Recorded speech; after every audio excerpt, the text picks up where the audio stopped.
Hello everyone, कैसे हैं आप। आपका आपके YouTube channel Digvijay commerce classes पर एक बार फिर से स्वागत है। हम आपके लिए अपने इस YouTube channel Digvijay commerce classes पर बीकॉम के सिलेबस के कंपलसरी सब्जेक्ट कॉरपोरेट अकाउंटिंग की पूरी एक सीरीज लेके आ रहे हैं, जिसमें आपको एक तरफ से हर एक रूल और उनके प्रैक्टिकल क्वेश्चन 1 बाय 1 मिलते हैं। आपकी पढ़ाई का पूरा कंप्लीट पैकेज यहाँ इस YouTube channel Digvijay commerce classes पर अवेलेबल मिलेगा। प्यारे दोस्तों, अगर आप बीकॉम या एमकॉम के छात्र हैं तो आपके हर एक टॉपिक वो सिस्टमेटिक ढंग से आप पढ़ना चाहते हैं तो आप इस YouTube channel Digvijay commerce classes से जुड़िए।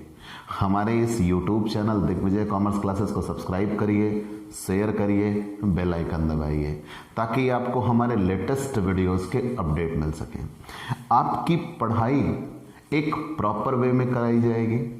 आप एक सिस्टमेटिक ढंग से बिल्कुल क्लासरूम या ऑफलाइन पढ़ाई जैसी आप चाहते हैं वैसी पढ़ाई उससे बेहतर अंदाज में आपको इस ऑनलाइन नेटवर्क पर मिलेगी। आप अपनी पूरी पढ़ाई अपनी शर्तों पर पूरी करते हैं। तो प्यारे दोस्तों, हमसे जुड़िए, हमारे इस YouTube channel Digvijay commerce classes को सब्सक्राइब करिए। हम आपकी एग्ज़ाम प्रिपरेशन का पूरा ख्याल रखते हैं, क्योंकि अब एग्ज़ाम ज़्यादा दूर नहीं है। जब एग्ज़ाम ज़्यादा दूर नहीं है तो हमें एग्ज़ाम प्रिपरेशन को ध्यान में रखकर ही पढ़ाई करनी चाहिए और एग्ज़ाम में ज़्यादा से ज़्यादा नंबर हमें बनाने हैं। तो प्यारे दोस्तों, हमने उन सारी बातों का विशेष ध्यान रखा है। तो आइए हम एक एक टॉपिक क्लियर करते हुए चलते हैं और सबसे बेहतर तरीके से पढ़ाई पूरी होगी। हम आपके लिए ख्याति का मूल्यांकन, वैल्यूएशन ऑफ गुडविल लेसन लेके आ रहे हैं। मतलब पहली चीज़ तो यह है कि कॉरपोरेट अकाउंटिंग में 10 लेसन दिए गए हैं और उन 10 के 10 लेसन न्यूमेरिकल लेसन है। आप जैसे कोई एक सिस्टमेटिक तरीका ढूंढिए तो आप एग्ज़ाम अपना 2 पार्ट में देखते हो। कुछ क्वेश्चंस ऐसे होते हैं जो थ्योरी जिनसे आती है और कुछ क्वेश्चंस ऐसे होते हैं जो न्यूमेरिकल के होते हैं। तो गुडविल एक ऐसा लेसन है, वैल्यूएशन ऑफ गुडविल, जो हमें जानना पहचानना है। पहली चीज़ तो ये है। और अगर आप डॉक्टर राम मनोहर लोहिया अवध यूनिवर्सिटी में एग्ज़ाम देने जा रहे हो तो कम से कम 27 नंबर इसमें से आप ज़रूर पाएंगे। इस बात की तो गारंटी दी जा सकती है। और दूसरी बात, इससे आप थ्योरेटिकल क्वेश्चन भी पाते हैं और न्यूमेरिकल क्वेश्चन भी पाते हैं। तो भाई, न्यूमेरिकल क्वेश्चन तो आगे आने वाले 10-15 दिनों में आप सीखेंगे, लेकिन थ्योरी के क्वेश्चन की तो मैं गारंटी लिख के देता हूं कि आज की क्लास और कल की क्लास, ये 2 क्लास आपने अटेंड की तो जितने भी थ्योरी के टॉपिक बनते हैं वैल्यूएशन ऑफ गुडविल में, वो आपको मैं जुबानी याद करा दूंगा और इतना बेहतरीन तरीके से आपको समझाऊंगा कि आपको किताब खोलने की ज़रूरत नहीं पड़ेगी। तो प्यारे दोस्तों, अगर उससे थ्योरी आती है तो वही आएगी जो मैंने आपको पढ़ाया होगा। ये आप लिख के रख लीजिएगा, ठीक। तो चलिए हम ख्याति के मूल्यांकन पर आते हैं और इससे क्वेश्चन एग्ज़ाम में आते रहे हैं, थ्योरी के क्वेश्चन। तो हमने विशेष तौर पर ये थ्योरी की क्लासेस तैयार की हैं आपके लिए, ताकि आपका थ्योरी का पोर्शन कंप्लीट हो सके। फिर हम न्यूमेरिकल पोर्शन की ओर बढ़ चलेंगे। बेसिकली इसमें जब भी आता है तो जो जो टॉपिक मैं आपको बताने चल रहा हूँ वो आप पढ़ते चलिएगा, आसानी से तैयार हो जाएगा। आप हमसे पेड क्लास भी ले सकते हैं। पेड क्लास पाने के लिए आप हमारे व्हाट्सएप नंबर पर व्हाट्सएप करिए, मैसेज करिए, आपको पेड क्लास की पूरी जानकारी दे दी जाएगी, जिसमें आप बहुत थोड़े से शुल्क का भुगतान करके हमसे एक रेगुलर क्लास पाते हैं। PDF मिलेगा, डाउट सेशन रखा जाएगा, क्वेश्चन पेपर सॉल्व कराए जाएंगे। तो ये सब कुछ पाने के लिए आप हमसे पेड क्लास लीजिए। ख्याति होती क्या है? ख्याति हमें दिखती कहाँ है और ख्याति इतनी आवश्यक क्यों है, एक एक चीज हमें जानना है। सबसे पहली चीज यह है कि हम दो व्यवसाय की तुलना करें। ध्यान देना, मैं किस टॉपिक से शुरुआत कर रहा हूं। मैं आपको बताने चल रहा हूं ख्याति का अर्थ। ख्याति कहते किसे? मान लीजिए मैं दो व्यवसाय की तुलना करूं, एक पुराना व्यवसाय हो, जमा जमाया व्यवसाय हो, और एक नया व्यवसाय दिखेगा। तो पुराने व्यवसाय में ग्राहक की संख्या ज्यादा होती है अपेक्षाकृत उस नए व्यवसाय की। ऐसा क्यों? क्योंकि उस पुराने व्यवसायी के द्वारा पीछे की गई मेहनत, ग्राहक को दिया गया सामान या अच्छी सुविधा आदि जिम्मेदार होती है, जो उसका एक नाम बनाती है, उसकी एक प्रसिद्धि बनाती है। और उस प्रसिद्धि की वजह से उसके यहाँ ग्राहक ज्यादा होते हैं अपेक्षाकृत उस नए व्यापार के या नए व्यवसाय के।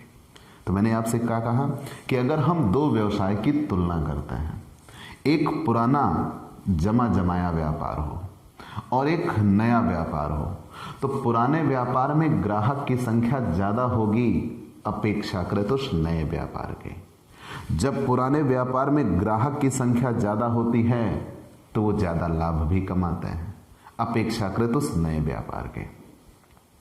तो पुराने व्यापार के ग्राहक अधिक होने के पीछे या अधिक लाभ कमाने के पीछे उसकी प्रसिद्धि होती है, उसकी ख्याति होती है।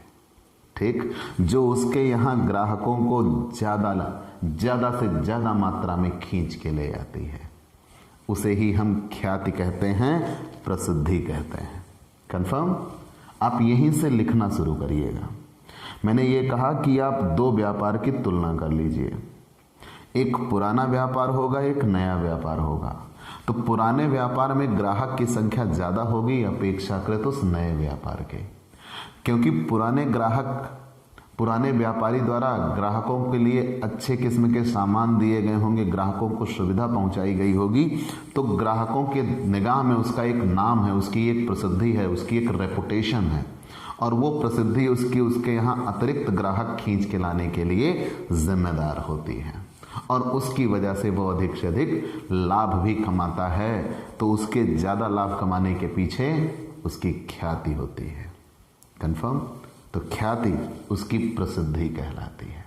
चलिए मान लिया, अगर हम इसे और डिस्क्राइब करें तो ख्याति एक अदृश्य संपत्ति होती है, इनटेंजिबल, मतलब ये दिखाई नहीं देती, लेकिन जिस व्यापार में ये होगी उस व्यापार के पीछे या उस व्यापार के अतिरिक्त लाभ कमाने के पीछे इसका हाथ होगा। जिस व्यापार की प्रसिद्धि जितनी ज्यादा होगी वो व्यापार उतना ही लाभ कमाएगा, लेकिन उसकी गुडविल है, लेकिन वो गुडविल कहीं दिखती नहीं है। जैसे आप किसी भी व्यापारी की बात कर लीजिए, आप कहते हो ना घर बैठे फला व्यक्ति या फला दुकान से आप ये सामान ले लीजिएगा, आप उसकी ख्याति का बखान कर रहे होते हैं।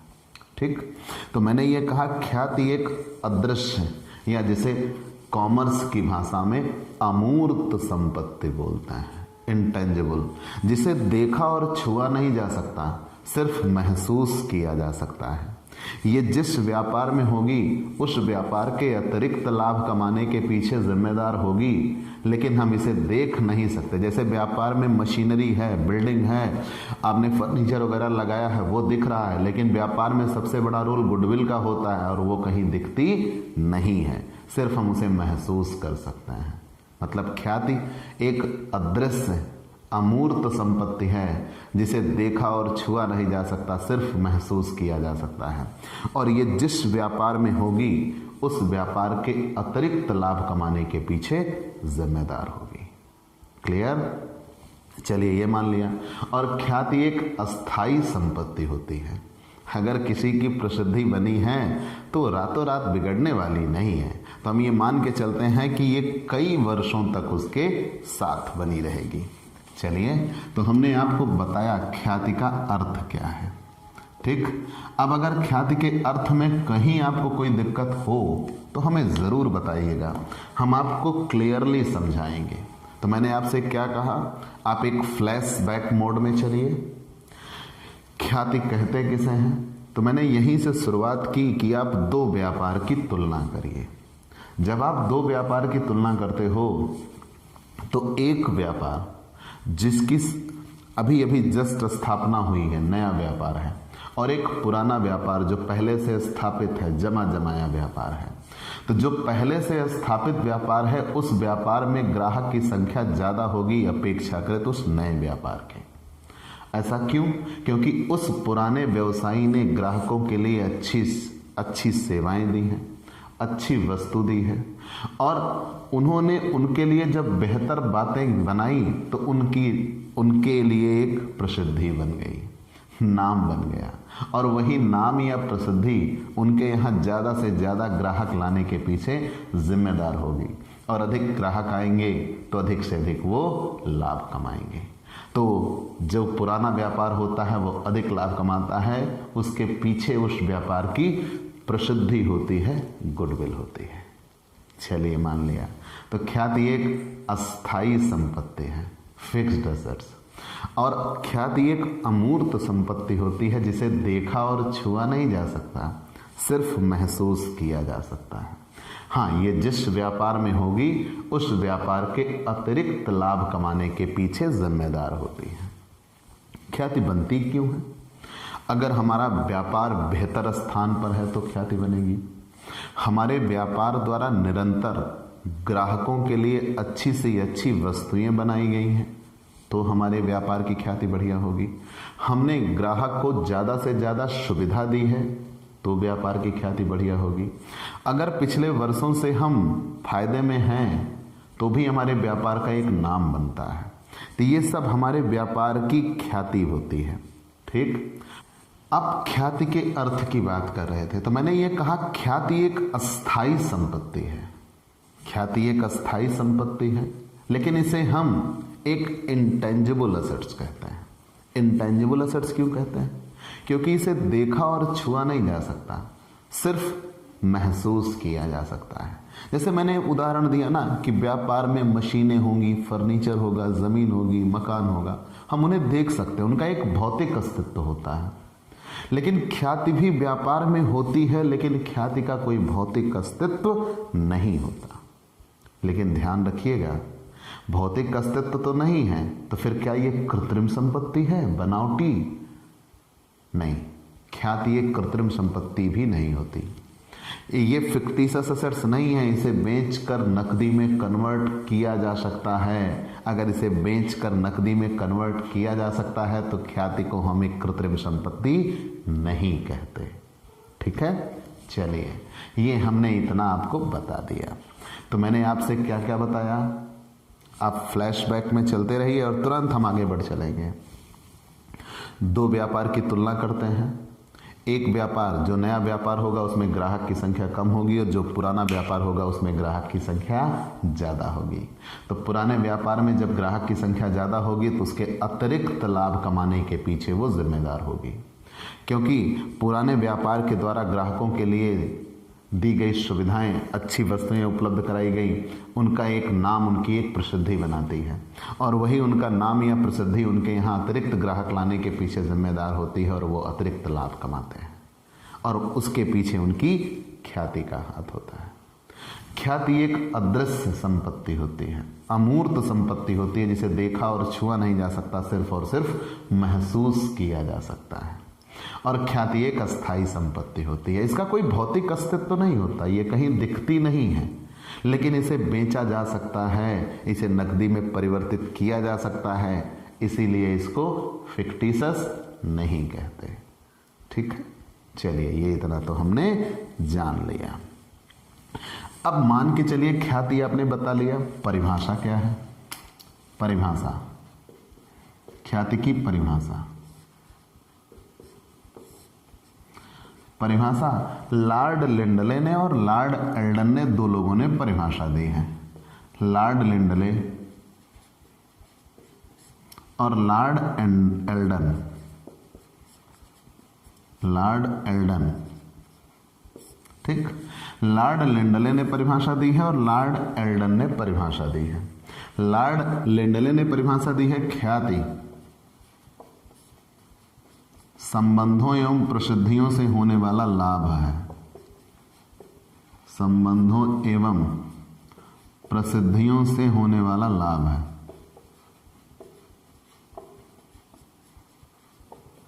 एवं प्रसिद्धियों से होने वाला लाभ है। ठीक, ख्याति संबंधों एवं प्रसिद्धियों से होने वाला लाभ है। और लॉर्ड एल्डन ने कहा ख्याति इस संभावना के अतिरिक्त और कुछ भी नहीं है। ख्याति इस संभावना के अतिरिक्त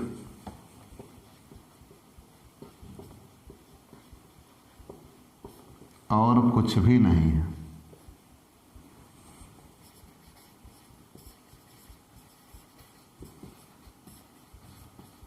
और कुछ भी नहीं है कि पुराने ग्राहक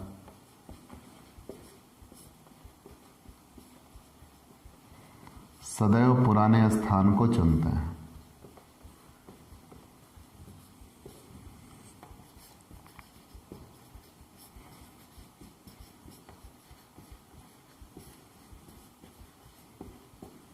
ठीक है, ये परिभाषा लॉर्ड एल्डन ने दी हुई है। चलिए हम एक एक डिस्क्राइब करते हैं। दो परिभाषाएं दी गई हैं। मुख्यतः ये दो परिभाषाएं आप लिख दीजिएगा, आपका काम हो जाएगा। लेकिन इन परिभाषाओं को हम डिस्क्राइब कर लेते हैं। मैंने ख्याति का अर्थ आपको समझाया। लॉर्ड लिंडले कहते हैं कि ख्याति संबंधों एवं प्रसिद्धियों से होने वाला लाभ है। रेपुटेशन और रिलेशन, हमारे जो रिलेशन होते हैं, जो हमारे संबंध बनते हैं, किसके? ग्राहक के और व्यापार के। तो जब व्यापार से ग्राहक जुड़ता है तो वो व्यापार से जुड़ा हुआ महसूस करता है और वो फिर वहां पर आता है। और जब वो फिर वहां पर आता है तो व्यापार उनसे निरंतर लाभ कमाता है। और दूसरी बात, जब हमारे संबंध या हमारी प्रसिद्धि बढ़ेगी तो वो ग्राहक 10 लोगों को और वहां पर जोड़ेगा। वो माउथ पब्लिसिटी कहलाती है। तो ख्याति संबंधों एवं प्रसिद्धियों से होने वाला लाभ है, ये कहा था लॉर्ड लिंडले ने। लॉर्ड एल्डन ने परिभाषा दी कि ख्याति इस पॉसिबिलिटी, संभावना के अतिरिक्त और कुछ भी नहीं है कि जो पुराना ग्राहक है वो सदैव पुराने स्थान को ही चुनता है। वो किसी नई जगह पे नहीं जाना पसंद करता। आप अपना उदाहरण लीजिए, घर से आप निकले किराने का सामान लेने के लिए। 2 दुकानें हैं, एक दुकान जहाँ से आप सामान लेते हो भीड़ लगी हुई है, बगल में ही दूसरी भी दुकान है, लेकिन आप बेशक इंतजार कर लोगे लेकिन लोगे उसी दुकान पे सामान। क्या उस बगल वाले के कांटे लगे हैं का शरीर में? नहीं लगे हैं ना, लेकिन आप प्रेफर वही करते हो जहाँ पे आप पहले से सामान लेते रहे हो। तो मैंने कहा ना कि ख्याति इस संभावना के अतिरिक्त और कुछ भी नहीं है कि पुराने ग्राहक सदैव पुराने स्थान को ही चुनते हैं। ये दो परिभाषाएं लॉर्ड लिंडले की और लॉर्ड एल्डन की दी गई। लेकिन सच्चाई यह है कि ख्याति की कोई स्पष्ट परिभाषा दे पाना बहुत ही कठिन काम है। जैसे इस पूरी दुनिया में सब चीज का आपको उल्टा मिल जाएगा, ख्याति का उल्टा नहीं मिलेगा।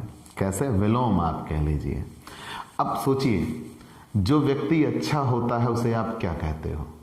विख्यात कहते हो। जैसे आप कोई गायक कह लीजिए, कोई अच्छा सितार वादक कह लीजिए, शहनाई वादक कह लीजिए, तो आप विख्यात शब्द लगाते हो। और कोई आतंकवादी या अपराधी है तो आप क्या लगाते हो? कुख्यात। बराक ओबामा आपसे मिलने आए थे का? नहीं आए थे ना, आप उन्हें जानते हो। उसामा बिन लादेन मिलने आए थे का? नहीं आए थे ना, आप उन्हें जानते हो। मतलब ये कि एक व्यक्ति की अच्छी ख्याति होगी और एक व्यक्ति की बुरी ख्याति होगी, लेकिन होती ख्याति ही है। मतलब वो प्रसिद्धि ही है, चाहे अच्छे कार्यों से मिले और चाहे बुरे कार्यों से मिले। लेकिन हम जनरली समझने के लिए उसे गुडविल या बैडविल इस्तेमाल करते हैं, लेकिन ये हमारा अपना नजरिया है। अगर हम ख्याति की नजरिए से देखें तो प्रसिद्धि तो हुई, चाहे अच्छा काम करके हुआ चाहे बुरा काम करके हुआ। तो कंफर्म, तो ख्याति का कोई अपोजिट नहीं होता। तो ख्याति की परिभाषा, तो ख्याति की परिभाषा में मैंने दो परिभाषाएं आपके लिए दी। लॉर्ड लेंडले, ख्याति संबंधों एवं प्रसिद्धियों से होने वाला लाभ है। फिर आ गए लॉर्ड एल्डन, ख्याति संभावना के अतिरिक्त और कुछ भी नहीं है कि पुराने ग्राहक सदैव पुराने स्थान को ही चुनते हैं। चलिए ये हमने बातें बता दी। तो पूरी बातें आपने जान लिया कि ख्याति एक पुराने व्यापार की नए व्यापार से तुलना करेंगे तो पुराने व्यापार में ग्राहक की संख्या ज़्यादा होगी, उस व्यापार के द्वारा पीछे की गई मेहनत, ग्राहक को दी गई सुविधा, अच्छी से अच्छी उपलब्ध कराई गई वस्तुएं उसके व्यापार का एक नाम बनाती हैं, प्रसिद्धि बनाती हैं। उसका नाम प्रसिद्धि वही क्या कहलाती है? ख्याति कहलाती है। ख्याति दो प्रकार की होती है। कौन कौन सी? ख्याति दो प्रकार की होती हैं, एक क्रय की गई ख्याति और एक बिना क्रय की गई ख्याति। जैसे जो ख्याति हम अपने नाम से, अपनी प्रतिभा से अर्जित करते हैं उसे बिना क्रय की गई ख्याति कहते हैं। जैसे मुझे आप जानते पहचानते हो, मैं वही आपका अपना दिग्विजय सिंह हूं, लेकिन आपने मुझे मेरे कर्मों से पहचाना। कैसे? मैं इस शिक्षण के कार्य में आया और पिछले 14 वर्षों से मैं इसमें स्थापित हुआ हूं और आपके अपने शहर में रहा हूं और आपके अपने बीच में रहा हूं और आप मुझ तक पहुंचे। ये मैं आपको बुलाने नहीं गया था, ये कहीं ना कहीं मेरी ख्याति है, मेरी प्रसिद्धि है। ठीक? और मैं आपको भी जानता पहचानता हूं, ये आपकी ख्याति है। तो कहने का तात्पर्य यह है कि आप अपने समाज में रहकर ऐसे बहुत से उदाहरण देखते हैं। तो आप दो व्यवसाय की बात करिए, एक नया व्यवसाय या एक व्यवसाय जो खुद के द्वारा स्थापित किया जाता है, तो जो वो अपने मेहनत, अपनी प्रतिभा से अपनी नाम बनाता है, प्रसिद्धि बनाती है, वो बिना क्रय की गई ख्याति होती है। और बेटा ध्यान दीजिएगा, अकाउंट उसे नहीं मानता, अकाउंट में उसका कोई लेखा नहीं होता। मतलब जो स्वयं की ख्याति होती है, जिसे आपने खुद अर्जित किया होता है, खुद बनाई होती है, आप उसे कहीं नहीं दिखा सकते। क्या आप जियो की प्रसिद्धि मानते हो, मुकेश अंबानी की ख्याति मानते हो? जरूर है, बहुत ज़्यादा है, लेकिन जब ये अपना अकाउंट प्रिपेयर करेंगे उसमें अपनी ख्याति नहीं दिखा सकते। क्यों? क्योंकि ये इनकी खुद की बनाई गई ख्याति है और ये इसका लेखा नहीं कर सकते। लेकिन मान लीजिए आप किसी दूसरे का व्यापार खरीद के लेके आते हो, मतलब किसी का जमा जमाया व्यापार हो और आप उस व्यापार को खरीद लेते हो, तो आप उसकी ख्याति भी चुकाओगे। तो जब आप उसकी ख्याति चुकाओगे तो उसको आप अपनी पुस्तकों में दिखाओगे और वो आपके लिए क्रय की गई ख्याति कहलाती है। तो मतलब जो खुद के मेहनत परिश्रम से ख्याति अर्जित की जाती है उसे बिना क्रय की गई ख्याति कहते हैं, नॉन परचेज्ड, और उसको कभी भी अकाउंट्स में दिखाया नहीं जाता, उसका कोई लेखा नहीं होता। और एक अगर किसी का जमा जमाया व्यापार खरीद रहे हैं तो उसकी जो ख्याति हमें मिलती है हम उसका लेखा करते हैं, उसे क्रय की गई ख्याति कहते हैं। तो इस पूरे लेसन में हम सिर्फ और सिर्फ क्रय की गई ख्याति पढ़ने जा रहे हैं। बिना क्रय की गई ख्याति से हमें कोई मतलब नहीं होगा। कंफर्म? हम कौन सी ख्याति पढ़ेंगे? सिर्फ और सिर्फ क्रय की गई ख्याति पढ़ेंगे। चलिए ये हमने मान लिया। ख्याति का अपना कोई स्वभाव भी होता है क्या? ख्याति की अपनी कोई विशेषता भी होती है क्या? जरूर होंगी। अगर ये सारी चीजें हैं तो जरूर होंगी। तो मैंने आपको क्या क्या बता दिया? ख्याति का अर्थ बता दिया, ख्याति की परिभाषा बता दिया, और ख्याति की परिभाषा के बताने के बाद मैंने आपको ख्याति के प्रकार बता दिए कि ख्याति कितने प्रकार की होती है। 2 प्रकार की होती है। तो ख्याति, एक क्रय की गई ख्याति और एक बिना क्रय की गई ख्याति। क्रय की गई ख्याति का हम लेखा करते हैं और बिना क्रय की गई ख्याति का हम लेखा नहीं करते। ठीक है? चलिए ये सब चीजें जान लेने के बाद हम आ गए ख्याति के स्वभाव पे। ख्याति के स्वभाव पे आपने मेरी मुस्कुराहट को महसूस किया होगा। मैं ऐसा क्यों किया अभी आप समझ जाएंगे। ख्याति का स्वभाव, ख्याति का स्वभाव एक कुत्ते के स्वभाव की ख्याति। ठीक? कुत्ते के स्वभाव की ख्याति, कुत्ते के स्वभाव की ख्याति। दूसरा, बिल्ली के स्वभाव की ख्याति, बिल्ली के स्वभाव की। Dog nature goodwill, cat nature goodwill, और चूहे के स्वभाव की ख्याति, ठीक है ना, चूहे के स्वभाव की ख्याति, राइट, स्वभाव की ख्याति। अब आपने 3 तरीके का स्वभाव यहां पर बताया। कुछ लोग खरगोश के स्वभाव की ख्याति की भी बात करते हैं, लेकिन हम उसका यहां लेखा नहीं करने वाले। तो कितने प्रकार के? 3। ख्याति का स्वभाव 3 होता है। कुत्ते के स्वभाव की ख्याति, बिल्ली के स्वभाव की ख्याति और चूहे के स्वभाव की ख्याति। तो कुत्ते का स्वभाव क्या होता है, इसीलिए मैं मुस्कुराया था। तो कुत्ते का स्वभाव स्वामी भक्ति होता है, वो अपने मालिक से जुड़ा होता है। मतलब जहां मालिक जाता है वहीं उसका कुत्ता जाता है। मतलब मालिक से कुत्ता अलग नहीं होता, ठीक है। तो कुत्ते का स्वभाव स्वामी भक्ति है, वो मालिक से जुड़ा हुआ है। जहां मालिक जाएगा वहां उसका कुत्ता भी जाएगा। जैसे मान लीजिए कोई बहुत बेहतरीन शेफ है, आप उसके व्यापार को खरीद लीजिए। तो जब आप उसके व्यापार को खरीद लेंगे तो वो शेफ बगल में जाएगा, जिस जगह पहुंचेगा वहां पे वो अपनी दुकान डालेगा और वो अपनी ख्याति अपने साथ लेके चला जाएगा, क्योंकि उस बिल्डिंग में कुछ नहीं है, सारी कारीगरी तो उसके हाथ में थी। आप ऐसे एक टीचर का उदाहरण लीजिए, इवन आप मेरा भी उदाहरण ले सकते हो। अगर मैं एक बिल्डिंग में पढ़ा रहा हूं, आप वहां पढ़ने आते हो और मैं अपना बिल्डिंग चेंज करता हूं तो आप दूसरी जगह पहुंच जाते हो। मतलब जहां मालिक वहां ना ना ना ना ना ना ना ना। मतलब ये कि मालिक का स्वभाव किससे, कुत्ते का स्वभाव किससे जुड़ा होता है? मालिक से। जहां उसका मालिक जाता है वहां पे उसका कुत्ता जाता है। तो ये उस तरीके के व्यापार में लागू होगा जिसमें ये कोई भी मालिक जब जाएगा तो वो अपने साथ अपनी ख्याति को ले जाता है। तो अगर इस तरीके का व्यापार हम करते हैं तो उस सामने वाले की ख्याति का हमें कोई बेनिफिट नहीं मिलने जा रहा। उसे कुत्ते के स्वभाव की ख्याति कहते हैं। बिल्ली के स्वभाव की ख्याति क्या होती है? बिल्ली एक स्थान विशेष से जुड़ी होती है। वो जिस स्थान पे जाना शुरू करती है दिन भर में एक बार वहां जरूर पहुंचती है। अगर ऐसा है तो मतलब कि आप किसी भी व्यक्ति का कोई व्यापार खरीद लीजिए, तो जब आप किसी व्यापार को खरीद लेंगे तो आप ये मानेंगे कि सामने वाले ने जो ग्राहक बनाए हैं वो एक बार तो जरूर लौट कर आएगा, ठीक। तो आप उसे बिल्ली के स्वभाव की ख्याति कहते हो।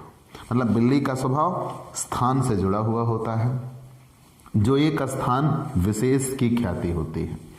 आप जब सामने वाले की दुकान खरीद लेते हो तो ये मान के चलते हो कि ग्राहक एक बार जरूर से जरूर लौट कर आएगा, उसे बिल्ली के स्वभाव की ख्याति कहते हैं। और ये अगर किसी के व्यापार की बिल्ली के स्वभाव की ख्याति है तो जरूर आपके व्यापार को वो लाभ पहुंचाएगी। और एक होता है चूहे के स्वभाव की ख्याति। मैंने कुत्ते के स्वभाव की ख्याति बताया ना, कुत्ते के स्वभाव में क्या है कि उसकी ख्याति उसके मालिक के साथ जाती है। और बिल्ली के स्वभाव ख्याति मतलब वो वहां पे जो बैठा होगा उस स्थान पे उसको उससे लाभ मिलेगा।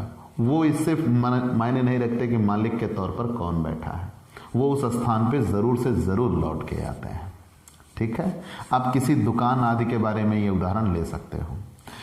चूहे के स्वभाव की ख्याति। चूहे का स्वभाव क्या होता है? एक स्थान से दूसरे स्थान तक फुदकते हुए रहना, कभी इधर कभी उधर। जैसे एक गुटखा खाने वाले व्यक्ति होते हैं ना, जहां गाड़ी रुक गई वहां खा लेंगे। तो ये चूहे के स्वभाव की ख्याति होती है। आज इसके साथ है कल उसके साथ, और ये बड़ी खतरनाक वाली होती है। जिसके साथ होगी उसको लाभ दिला देगी और जिसके साथ नहीं होगी वो लाभ नहीं पाएगा। उसे चूहे के स्वभाव की ख्याति कहते हैं, ठीक है। तो अगर हम किसी का व्यापार खरीदने जा रहे हैं तो हमारे लिए कौन सी बेहतर होगी? बिल्ली के स्वभाव की ख्याति। चलिए ये हमने जान लिया। अब हम जानते हैं ख्याति की विशेषता क्या है। तो आपने भी जाना था, मैंने बता दिया। ख्याति की विशेषता में पहला तो ख्याति एक अदृश्य संपत्ति है, अमूर्त होती है। हम इसे देख और छू नहीं सकते, सिर्फ महसूस कर सकते हैं। हाँ, ये जिस व्यापार में होगी उस व्यापार के अतिरिक्त लाभ कमाने के पीछे जिम्मेदार होगी।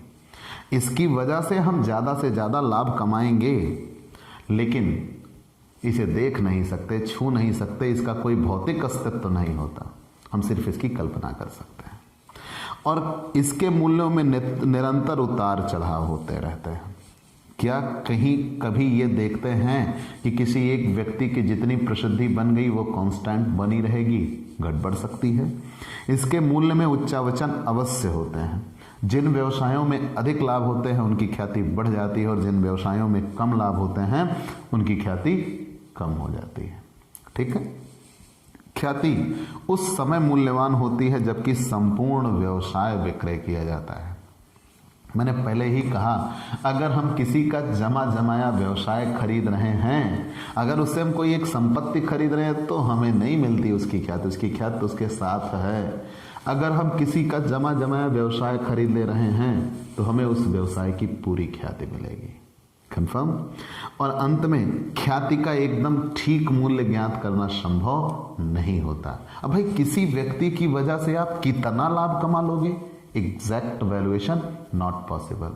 केवल एक इमेजिनेशन होता है, केवल एक कल्पना होती है, बाकी हम सही सटीक मूल्यांकन नहीं कर सकते। और ख्याति का निष्पक्ष मूल्यांकन भी नहीं किया जा सकता। अगर हम ये कह दें कि भाई ठीक है, हमने इसका फेयर, या कहीं से भी कह लीजिए कि कोई भी पक्षपात नहीं हुआ है, हमने एकदम सटीक मूल्यांकन किया है, तो वो भी संभव नहीं है, क्योंकि इसकी कोई भौतिकता नहीं होती। हम सिर्फ अंदाजा लगाते हैं कि सामने वाले की वजह से हमें इतना लाभ पहुंचेगा। चलिए, ये हमने बता लिया। अब हमें जानना है ख्याति को प्रभावित करने वाले कारक। अब पहले तो ये जान लीजिए इसमें क्वेश्चन पूछे कैसे जाते हैं। मेन क्वेश्चन तो दो होते हैं। ख्याति से आप क्या समझते हो, ख्याति को प्रभावित करने वाले कारक बताइए। तो ये एक क्वेश्चन दिया जाता है। और दूसरा क्वेश्चन दिया जाता है, ख्याति से आप क्या समझते हो, ख्याति के मूल्यांकन की विधियां बताइए। तो ख्याति से आप क्या समझते हो ये मैं बता चुका। ख्याति को प्रभावित करने वाले कारक बताने चल रहा हूं, मतलब एक कंप्लीट क्वेश्चन तैयार। फिर ख्याति से आप क्या समझते हो, ख्याति के मूल्यांकन की विधियां। तो ख्याति से आप क्या समझते हो मैं बता चुका हूं, वही चीज जाके वहां जुड़ेगी। और ख्याति के मूल्यांकन की विधियां आप कल सीखेंगे, 6 हैं। ठीक है। Average profit method, weighted average profit method, super profit method, capitalisation method, annuity method and purchase consideration method. तो वो आप कल सीखेंगे। तो मुद्दा ये है कि अगर ख्याति, ये 2 क्वेश्चन बनते हैं मेन क्वेश्चन। बाकी छोटे में तो ख्याति से आप क्या समझते हैं इतना लिख के आए तो आप परिभाषा विशेषता लिख के पूरा करेंगे। ठीक है। हाँ, ये अलग से आ सकता है कि ख्याति के प्रकार बताइए, तो आप 2 बताएंगे, क्रय की गई ख्याति और बिना क्रय की गई ख्याति। स्वभाव तो 12th लेवल का है, मैं ये नहीं समझता कि ग्रेजुएशन में आ सकता है, लेकिन मैंने आपको पढ़ा दिया है। ख्याति की उत्पत्ति या ख्याति के मूल्य को प्रभावित करने वाले कारक। व्यवसाय की प्रकृति जिम्मेदार होती है। अब एक एक चीज नोटिस करते चलिए। वो क्या होगा जिसकी वजह से हमारे व्यापार की प्रसिद्धि बनेगी, जिसके वजह से हमारे व्यापार की ख्याति बढ़ेगी, उसे ही कहते हैं ख्याति को प्रभावित करने वाले कारक। व्यवसाय की प्रकृति, अगर व्यवसाय द्वारा निरंतर बढ़िया किस्म का माल दिया जाता रहा है तो उसके व्यापार की ख्याति होती है, प्रसिद्धि होती है, और वो जरूर ज़्यादा से ज़्यादा लाभ कमाने के पीछे उनको मदद पहुंचाते हैं। आप पार्ले जी का उदाहरण ले लीजिए। युग बीत गए लेकिन पार्ले जी का ना स्वाद बदला, ना लगभग रेट भी कह सकते हो वो थोड़ा सा परिवर्तन हुआ है। तो मतलब ये कि पार्ले जी आज भी अपने उस अंदाज पे हैं और टिके पड़े हैं। आप ऐसे ही किस्मी टॉफी का या चॉकलेट का उदाहरण ले सकते हो। तो मतलब ये कहा गया ना कि व्यवसाय की प्रकृति, अगर व्यवसाय द्वारा निरंतर बेहतर किस्म का सामान तैयार किया जाता रहा है, बढ़िया किस्म का माल तैयार किया जाता रहा है, तो उस व्यवसाय की प्रसिद्धि ज्यादा होगी। दूसरा, व्यवसाय का स्थान भी मायने रखता है। अगर व्यवसाय ऐसे स्थान पे है जहां पे ग्राहक आसानी से, सुगमता से पहुंच सकता है, तो उसके व्यवसाय की ख्याति ज्यादा होगी। आप दूर कहीं दूर दराज जंगल के इलाके में अगर कोई व्यापार करते हैं तो आपके व्यापार की ख्याति कम होगी। वो व्यापार का स्थान भी मायने रखता है जहां ग्राहक आसानी से पहुंच सके। तीसरा, बाजार की स्थिति। अगर बाजार में आप एकाधिकार रखते हैं, मोनोपोली रखते हैं, मतलब आप जैसा सामान देने वाला पूरे बाजार में और कोई नहीं है, तो आपके व्यापार की ख्याति ज्यादा होगी। और अगर उससे मिलता जुलता सामान किसी और के भी पास मिलता है तो आपके व्यापार की ख्याति कम होगी। मतलब अगर बाजार में ऐसी स्थिति में आप हो, या हो सकता है बाजार में आप सबसे पहले आए, तो भी आपके व्यापार की ख्याति बढ़ेगी। ये चीजें निकल के आता है। व्यवसाय का प्रबंध। व्यवसाय का प्रबंध, व्यवसाय का प्रबंध भी मायने रखता है। अगर व्यवसाय का प्रबंध एक ऐसे हाथ में है जो मृदुभाषी है, मीठा बोलने वाला, और बेहतर मैनेजमेंट करता है, लोगों को सही से जोड़ के रखता है, प्यार से बिहेव करता है, तो उस व्यवसाय की ख्याति जरूर होगी और बेहतर होगी। आप बहुत से ऐसे दुकानदार को देखते होंगे जो कड़वे वचन बोलने वाले होंगे, और कुछ ऐसे मीठे बोलने वाले होंगे जो खराब से खराब सामान भी मीठा बोल के बेच जाते हैं। ठीक है, तो व्यवसाय का प्रबंध भी मायने रखता है। विशेष प्रोत्साहन, यदि व्यवसाय का लाइसेंस, कच्चे माल की पूर्ति के आश्वासन, पेटेंट, ट्रेडमार्क, कॉपीराइट, बिजली की सप्लाई आश्वासन आदि के विशेष लाभ प्राप्त हों तो व्यवसाय की ख्याति भी बढ़ जाती है। जैसे गुजरात सरकार की आप बात कर लीजिए, तो गुजरात सरकार ये कहती है कि आप हमारे यहाँ व्यवसाय लगाइए, हम 5 साल तक आपसे कोई टैक्स नहीं लेंगे, तो वहाँ के व्यापार की ख्याति बढ़ जानी है। ठीक है, आगे बढ़ जाते हैं। लाभों की प्रवृत्ति, अगर व्यवसाय द्वारा, मैं एक एक सटीक बातें आपको बताता चल रहा हूं, आप उसके नोटिस करते चलिएगा। लाभों की प्रवृत्ति, अगर व्यवसाय द्वारा निरंतर लाभ कमाया जाता है तो उस व्यवसाय की ख्याति ज्यादा होगी और बढ़ती रहेगी, और अगर इसके विपरीत कम लाभ हो रहे हों या बीच बीच में हानि हो जाती है तो उस व्यापार की ख्याति बेहतर नहीं होगी। आवश्यक पूंजी, यदि 2 व्यवसायों के लाभ दर समान हैं, मान लीजिए दोनों व्यवसाय में लाभ समान मिल रहा है, तो जिस व्यवसाय में कम पूंजी होगी उस व्यवसाय की ख्याति ज्यादा होगी कि कम पूंजी के साथ हम निकल के आ रहे हैं। जैसे आज आप कोचिंग का व्यवसाय एक बन चुका है, कोचिंग एक हब बन चुका है, तो उसमें आप क्या देखते हो कि ये मिनिमम कैपिटल के साथ हम बाजार में आते हैं, कोई पूंजी नहीं है, लेकिन उसके साथ हम बाजार में आते हैं और अपनी प्रतिभा के दम पर बाजार पे हम छा जाते हैं। ठीक है, तो वो भी एक प्रकार की कम पूंजी लगने की वजह से ये व्यापार में आज एक उस मुकाम पे पहुंच चुका है। चलिए, हमने मान लिया। व्यवसाय की प्राचीनता, तो मैंने पूंजी में क्या बताया कि अगर 2 समान लाभ देने वाले व्यवसाय हो तो जिस व्यवसाय में पूंजी कम होगी उस व्यवसाय की ख्याति ज्यादा होगी। व्यवसाय की प्राचीनता, जैसे जैसे व्यवसाय पुराना होता जाता है दिन प्रतिदिन उसके ग्राहक बढ़ते जाते हैं, तो व्यवसाय की प्राचीनता भी मायने रखती है। ठीक भाई, ज़्यादा दिन से आप स्थापित हो तो ज़्यादा लाभ कमाए हो, ज़्यादा लोगों को आपने बनाया है, ज़्यादा समय तक आपने व्यापार चलाया है, तो आपके व्यापार की प्रसिद्धि ज़्यादा होगी। और जोखिम, जिस व्यवसाय में जोखिम कम होगा उस व्यवसाय में ग्राहक की संख्या ज़्यादा होगी। जिसमें रिस्क ज़्यादा होता है उसमें ग्राहक की संख्या कम होती है। ठीक, निकट भविष्य में जिसमें रिस्क बढ़ने की संभावना है, कंपटीशन बढ़ेगा, प्रतिस्पर्धा अगर बढ़ेगी तो उस व्यवसाय की ख्याति भी गिरेगी। जिस व्यवसाय में आने वाले समय में कोई प्रतिस्पर्धा नहीं होने जा रही तो उस व्यवसाय की ख्याति बढ़ेगी ही बढ़ेगी। और अंत में आ गई सरकारी नीतियां। अगर सरकारी नीतियां हमारी पक्षधर हैं तो हमारे व्यापार की ख्याति ज़्यादा होगी। अगर सरकारी नीतियां हमारे व्यापार के खिलाफ जा रही हैं तो हमारे व्यापार की ख्याति कम होगी। जैसे बिहार सरकार, बिहार में नीतीश गवर्नमेंट आई और नीतीश गवर्नमेंट ने कहा अब यहाँ शराब बंद, शराब नहीं बिकेगी, तो शराब के जितने कारखाने थे वो बंद होने हैं, तो उनकी ख्याति क्या हो गई? 0, मतलब खत्म। अब चोरी छुपे बेच रहे हैं वो अलग बात है, लेकिन मुद्दा यही है कि अगर आप बिहार सरकार की बात करें तो उन्होंने स्पष्ट रूप से कहा कि यहाँ शराब नहीं बिकेगी। तो जब वहाँ शराब नहीं बिकेगी तो वहाँ शराब के जितने कारखाने थे उनका अस्तित्व क्या हो गया? समाप्त हो गया। अब जब उनका कोई अस्तित्व ही नहीं रहा तो उनकी ख्याति भी नहीं रहेगी। लेकिन आप उदाहरण ले लीजिएगा ऑनलाइन या डिजिटल पेमेंट का, तो नरेंद्र मोदी गवर्नमेंट ने इसको भरपूर मात्रा में प्रोत्साहन दिया। पेटीएम आया, गूगल पे, भीम यूपीआई, ये सब चीज़ें आ गए। तो इन्होंने क्या हुआ? डिजिटली पेमेंट को बढ़ावा दिया, और जब डिजिटली पेमेंट को बढ़ावा दिया तो ऐसा लगा कि सरकारी नीतियां हमारे समर्थन में आ रही हैं, और जब सरकारी नीतियां आपके समर्थन में हों तो आपके व्यापार की ख्याति बढ़ना तय है। तो ये उतने टॉपिक मैंने आपको बताए जो आपको पढ़ने कंपलसरी हैं, आवश्यक है।